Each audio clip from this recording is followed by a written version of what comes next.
Il presidente della Regione Veneto Luca Zaia sta definendo il piano degli interventi da mettere in atto per affrontare la situazione di emergenza idrica che l'intero territorio regionale sta affrontando. La situazione è particolarmente critica in tutta la regione, ha affermato il commissario delegato per gli interventi urgenti per gestione della crisi idrica.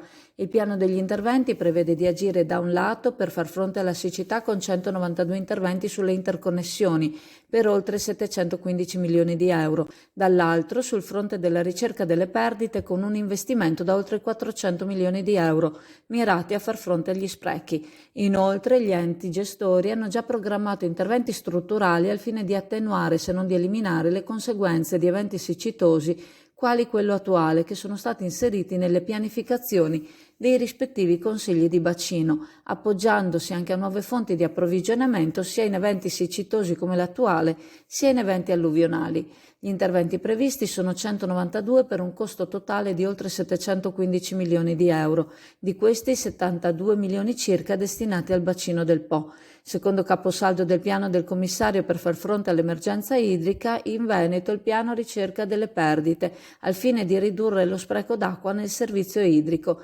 adoperando nuove tecnologie per individuare le perdite e agire in maniera mirata.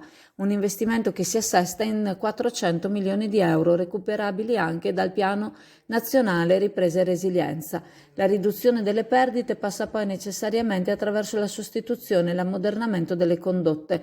Nei prossimi 10 anni in Veneto verranno investiti circa 900 milioni per rinnovare le reti acquedottistiche che in media perdono oggi circa il 40% dell'acqua prelevata.